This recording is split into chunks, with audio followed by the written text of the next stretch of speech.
And welcome back to the channel. I'm Henry Higgins III, and this is the second video of a two-part series looking at why 1984 is the best year in film ever. And in the first video we went month by month looking at the stellar selection of movies that were released, and in this one I'm going to whittle them down to a top 10, crowning the best movie from the best year. Now, as I mentioned in the last video, there will be wonderful movies that miss out. Possibly your favourite movie misses out, and that itself is the beauty of subjectiveness and personal preference.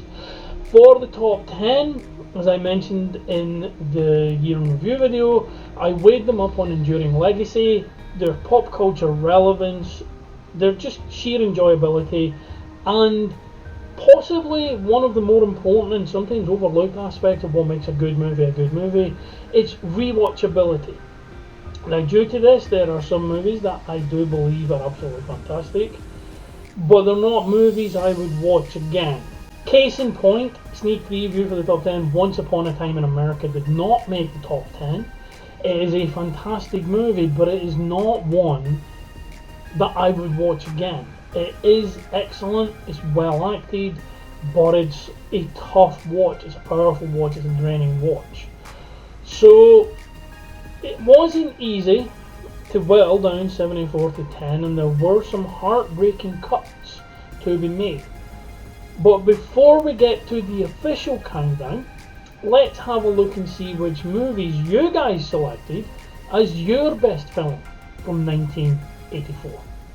First up, we have Paul, who clarifies that yes, it's favourite best film movie rather than what is the best quality acted movie. So he did that, and he says it's Dune easily. Sure, it has issues in its attempt at adapting one of the greatest but heavily exposition-filled sci-fi books of all time, but it still has a cracking set of sequences. The themes still work. Patrick Stewart with a battle pug for no reason at all, and a main character called Paul. As a kid, I never saw another Paul on TV or film, so seeing a hero with my name really made me pay attention.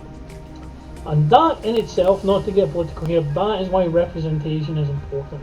People will latch on to a character if they see some element of themselves in that character. Martin says it's got to be Indiana Jones and the Temple of Doom for me.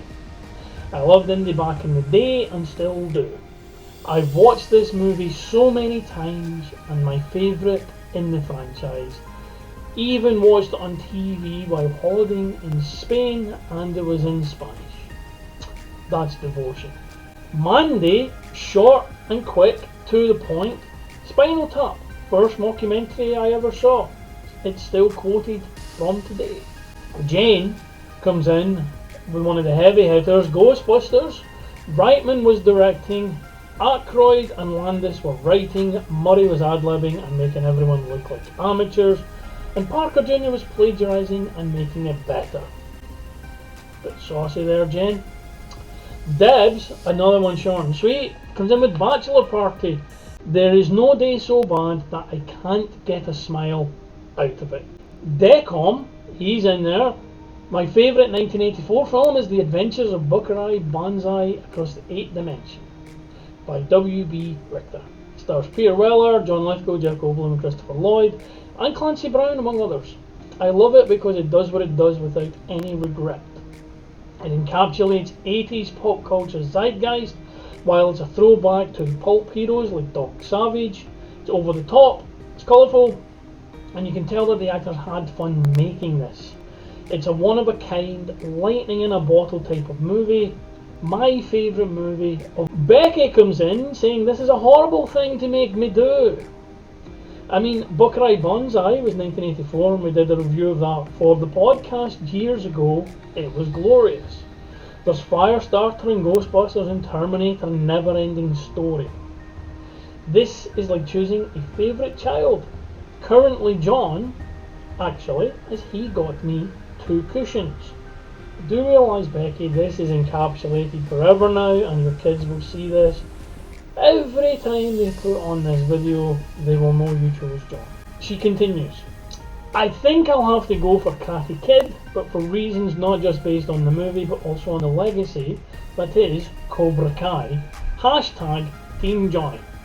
And lastly, we have Bryce Kelly, fantastic singer-songwriter who you've seen me mention and feature on the channel before. And he's come in with Conan the Destroyer. It's an unpopular opinion, but I prefer it to the original 1982 Conan the Barbarian. I know, it's got the dreaded PG rating, but it also has a solid pacing, an interesting ensemble cast, and a pint-sized Olivia D'Abo convincingly menacing one of the world's most famous bodybuilders. Sure, Thulsa Doom is a superior villain to Thothamon, but Wilt Chamberlain's Bombata is one of my favourite big henchman characters of all time, and Destroyer makes arguably even better use of Mako as the brilliant Wizard of the Mounds. The film also boasts practical effects, the first script to clue us in on how funny Arnold Schwarzenegger could be, and a powerful, unforgettable score by Basil Pelodouris. Bonus points for the film having Conan, played by a 36-year-old Arnold, instantly and firmly rebuff the advances of Princess Jenna, played by a 15-year-old Dabo. There's a bullet that not many films of the era especially would have dodged. Overall, it's a film I wish I'd been alive to see in theatres, and a perennial favourite to re-watch. Thank you to everyone who contributed there. Thank you to everyone who left comments on the last YouTube video, for those who left comments on Facebook, Twitter and Instagram. Thank you for those who will leave comments in the video below here. But as the Doors once said, the time to hesitate is through. It's time for me to count you down from 10 to 1 on my choices for the top 10 movies of 1984. 10. Coming in hot at number 10 is Police Academy, which was released in March 23rd, 1984, starring Steve Guttenberg, Kim Cattrall, Bubba Smith, George Gaines, Michael Winslow, David Graff and G.W. Bailey. And what could have been just another cheap goofball comedy, Police Academy is elevated by a witty script and inspired casting, especially among the main players. Steve Guttenberg's Mahoney is a lovable, not quite a jerk. Bubba Smith as the imposing Hightower is a stoic straight man. Donovan Scott as the mousy Leslie Barbara. Marion Ramsey as the mild-mannered Hooks. David Graff as the gun-nut Tackleberry. Leslie Eastbrook as many a teen's first crush in the form of Sergeant Callahan. And of course, Michael Winslow. The human soundboard that is Larvell Jones, brought to life by Michael Winslow, and an icon was born. This cast, the jokes, perfect for them in the form of G.W. Bailey's Lieutenant Harris, combines to make a comedy for the ages that left a legacy of sequels, some good, some bad, some terrible. It's a fine start to the countdown for Police Academy and number 10. 9. And at number 9 we have 16 Candles. This was released on May the 4th, 1984, and it was directed by John Hughes. It stars Molly Ringwald, Anthony Michael Hall, Michael Shuffling, Haviland Morris, John Cusack and Joan Cusack. It's a John Hughes teen coming of age comedy, and if you want someone to be the director of a teen coming of age comedy in the 80s, it is going to be John Hughes. However, with his legacy, it actually began. This is his directorial debut, and the likes of The Breakfast Club, Weird Science and Ferris Bueller's Day Off were still to come. We wouldn't have known this at the time. I definitely wouldn't have. I was only 7 years old, but John Hughes was starting a legacy that lives on to this day. Even now, coming of age teen comedies are normally described as like a John Hughes movie. The template was created here though. Likeable characters, wonderful writing, a bitching soundtrack, great chemistry with the leads, and every teen seeing themselves in at least one of the people on the screen. Molly Ringwald had some TV and movie appearances on her resume, but this is the movie that launched her career. Likewise, Anthony Michael Hall had some minor roles, but this also launched him into the stratosphere, while the writing and directing resume of John Hughes following this is littered with hit after hit. 16 Candles, alongside Pretty in Pink, is a film teen me watched dozens of times, and is a film adult me goes back to every now and again. 8. Rolling in to number 8, and one where some people will think this is a bit too low in the countdown, especially Martin, is Indiana Jones and the Temple of Doom, released on May 23rd, 1984. Directed by Steven Spielberg, who had made his name quite a bit by this point, starring Harrison Ford, Kate Capshaw, Amrish Puri, and Ke Huy Quan. And I do apologise if that name was mispronounced. After the fun but dark Raiders of the Lost Ark, we return to the fedora and leather jacket of the adventuring archaeologist in what some people consider a more light-hearted movie. They are wrong. Now, there are fun moments, even if some are questionable under a modern lens. Specifically, the minecart sequence and the banquet sequence. They are fun, but underneath that is a film even darker than the first. Mola Ram is a terrifying villain, and the heart-ripping scene is one that amazes me to this day that it made it into a film that is ostensibly for children. It's no surprise that Temple of Doom, along with Gremlins, was responsible for the MPAA bringing in the PG-13 rating. Spielberg is a master of his craft, and it shows in this one, with the tricks he learned from previous efforts all coming together into a delightfully dark romp that has stood the test of time, some scenes withstanding, and it's considered one of the best sequels, even though it's a prequel. It's considered one of the best sequels of all time. 7. Moving on, number 7 is The Karate Kid. It was released on June 22nd, 1984, and it stars Ralph Macchio, Pat Morita, Elizabeth Shue, William Zabka, Martin Kove, and Randy Heller, among others. And this is a film that got a generation into martial arts a decade after Bruce Lee's Enter the Dragon had done much the same. When this came out, I, as mentioned earlier, was a 7-year-old. My dad was a karate instructor, and still is, and a highly regarded one in the karate community. I wanted to be my dad so much back then. But as I was in the midst of dealing with Perthes disease and had my legs in calipers, that was a pipe dream, at least for a few years.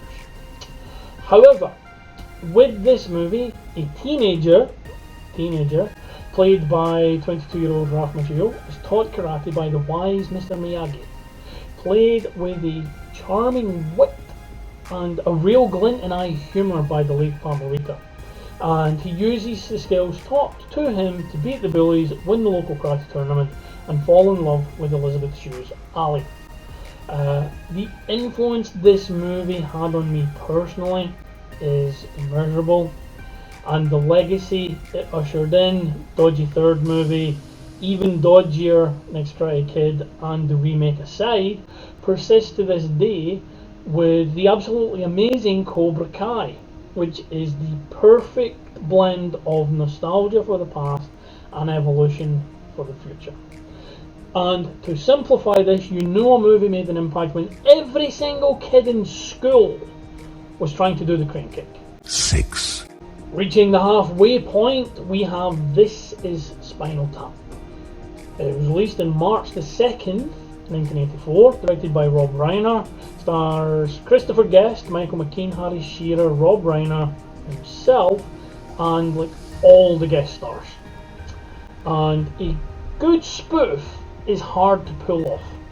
A great spoof is an almost mythical treasure spoken only in hushed whispers around movie campfires. And then there's This Is Spinal Tap. Shot in the documentary style that would become known as mockumentary, became its own genre in subsequent years. This Is Spinal Tap distills everything that a great spoof needs to have. Genuinely ball-achingly funny comedy, characters just beyond the realms of reality, a true reverence for what the concept of is being spoofed, and playing it straight. The movie is infinitely quotable. It's filled with gags, both verbal and visual, and so near the knuckle to the actual backstage antics of travelling rock bands of the era that real bands thought it was actually based on stuff they had done and got up to. This is Spinal Tap is the pinnacle of the spoof genre and fully deserves a spot on this top 10. Pay then go all the way to 11. 5. Cracking into the second half of the countdown with number 5, The Neverending Story. I waxed lyrical about this on the previous video.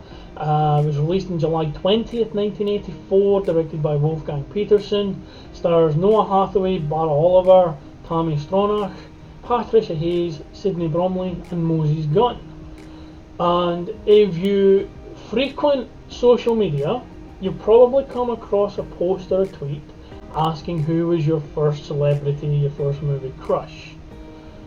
And that answer can change depending on memory. But when putting this list together, I realised that Tammy Stronach as the Empress is likely the answer for me. This film was directed by Wolfgang Petersen between Das Boot and Enemy Mine, which is mind-blowing in itself. The Neverending Story tells the tale of a young boy named Bastian, played by Bara Oliver, who, when running from bullies, stumbles into an old bookstore. There, the owner warns him against reading the Neverending Story. But, as fate would have it, he borrows the book and heads to the attic to read it himself. From here, a young Henry was open to the possibilities of storytelling. Imagination, despair, hope, the power of self. The Neverending Story, through wonderful characters, amazing scenery, genuine heartbreak, there are clips from that movie you can put on now and grown men will cry. I'm looking at you, Death of Artax in the Swamps of Sadness. Petersen delivers a powerful and daringly dark experience for a kids movie, which from the list in the previous video you may be sensing a pattern from 1984. The Neverending Story is awesome. Falkor the Luck Dragon, everyone involved in this film, we salute you. 4. Shooting its way into number 4 is Beverly Hills Cop, released on December 5th, 1984, so the latest movie in the year on this list. Directed by Martin Brest, stars Eddie Murphy, Judge Reinhold, John Ashton, Lisa Eilbacher, Ronnie Cox and Stephen Burkhoff. In 1984, Eddie Murphy had begun making a name for himself on the stand-up comedy circuit and as a cast member of Saturday Night Live, plus he had 2 massive hits with 48 Hours and Trading Places, along with the previously mentioned in the last video, Best Defense with Dudley Moore, but this was his first proper leading role, and what a role it was. Axel Foley became the template for Eddie Murphy during this time, following up with The Golden Child in 86 and Beverly Hills Cop in 87, and it was a wonderful platform for the charismatic comedian to show what he can do. He's ably supported by Judge Reinhold and John Ashton as Billy Rosewood and John Taggart, his reluctant new partners. Ronnie Cox as their superior is fun, and Stephen Burkhoff is in fine form as the movie's villain. He is a great actor and he was a great Rent-A-Villain back in the day. The script, going back to 1984, is commentary on racism, sexism and violence that wouldn't be out of place today, unfortunately, while also being damn funny. Add in the timeless Axel F by Harold Faltermeyer, that people of a certain vintage will visualise Murphy's signature smile from the first beat, and you have a quintessential film from the format's greatest year. 3. Slashing his way into the top 3, we have A Nightmare on Elm Street. This was released in November 1984, just after Halloween, directed by Wes Craven, starring Robert Englund in his signature role, John Saxon, Ronnie Blakely, Heather Langenkamp, Amanda Weiss, Nikki Corey, and introducing a young Johnny Depp. Now, as you have seen from this video, the previous video, and the top 10 so far, 1984 had so many influential movies, characters, tropes, but you'll be hard pressed to find, at least in the horror genre, a more influential and enduring character as Freddy Krueger. While the sequels eventually turned him into a goofball trickster who killed people in ridiculous ways, though there are still enjoyable moments in all of them, and the two-part saga of Dream Warriors and Dream Masters are arguably the peak of the sequel series. This original places Freddy front and centre as a genuine creature that nightmares are made of, no pun intended.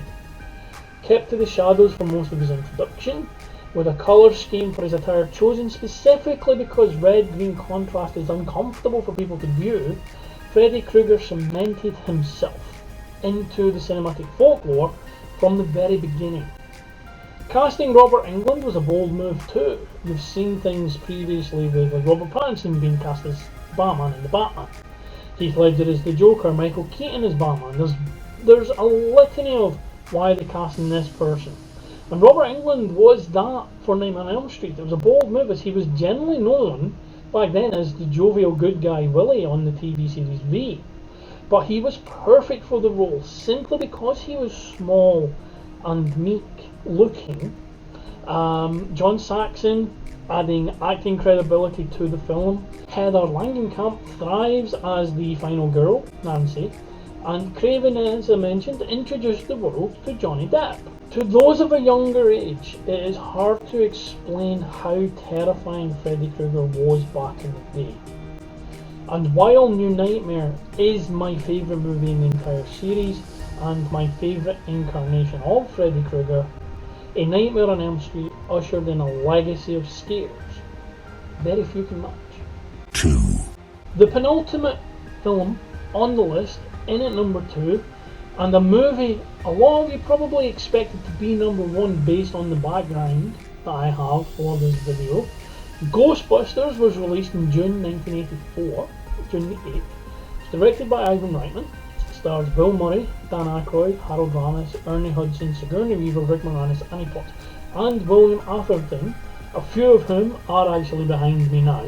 Most of them are actually behind me now. For what could have been a generic men-hunting ghost tale, the Ghostbusters turned out to be such a titanic success critically and commercially is down to a great director, great cast, great writing, revolutionary special effects, and a warm-hearted charm that you only get when everyone involved loves the project they're in. The 4 leads are, for better or worse, still defined by these characters some 4 decades later, and it's easy to see why. Peter Venkman is the cool sardonic embodiment of Bill Murray. Harold Ramis made geeky cool. Dan Aykroyd as Ray Stantz is the everyman we all could be.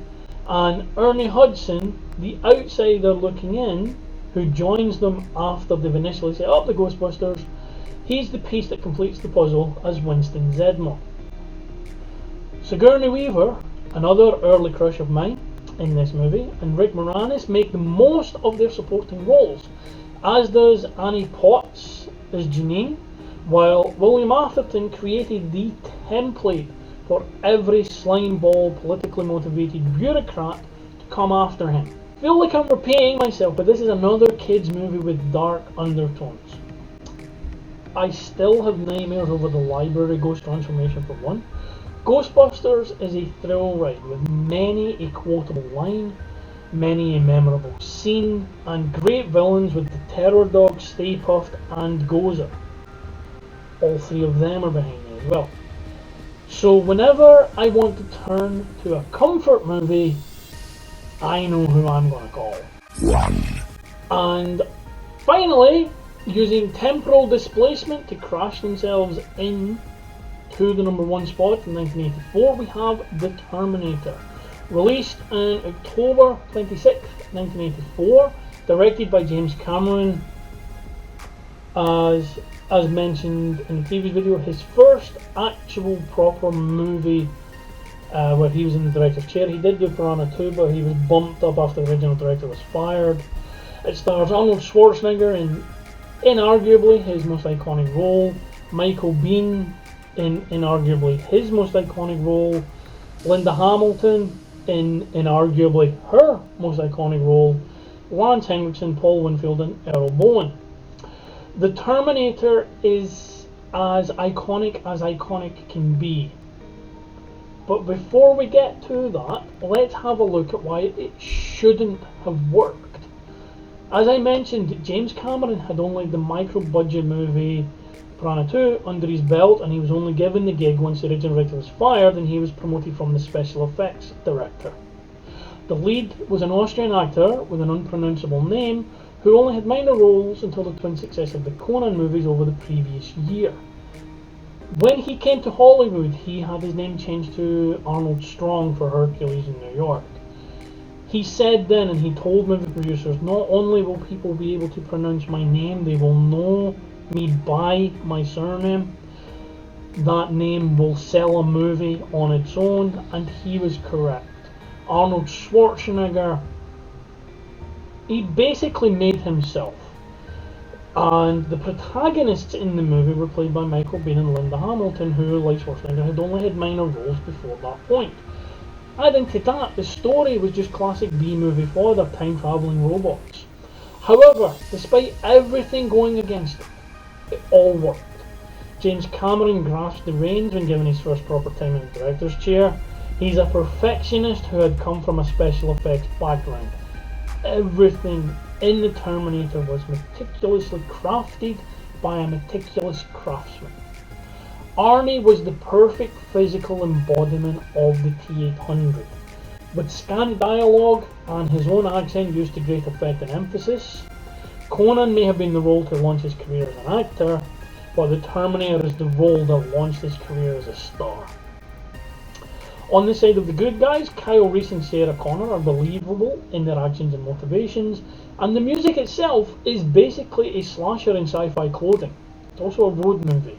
Credit must also go to Stan Winston and his workshop for the amazingly cool design for the T-800 exoskeleton, as well as all of the future war scenes and tech. From the opening frame to the literally crushing climax, the Terminator is as close to perfection in execution as a movie can get. The script is tight, the action is claustrophobic, the main big scenes excite, and the climax is thrilling. It is, for me, simply the best movie from the best year in film. And there we have it, my top 10 movies from what I consider to be the best year in movie history. Of course, with it being a list, there will be disagreements and choices and placements, so have at it in the comments below, as I'm interested to see what films you have in your personal countdown. So thank you very much for watching. Thank you for spending the time out of your day here with me on this little countdown. Please like and share the video, subscribe to the channel, ring the notification bell so you don't miss out on any future videos. Look after yourself, savour the movies. It is one of the best things humanity's ever done. Watch any of the movies on this list and on the previous video that you haven't seen before. Leave your comments as I mentioned, and I will see you happening cats on the next video. Goodbye.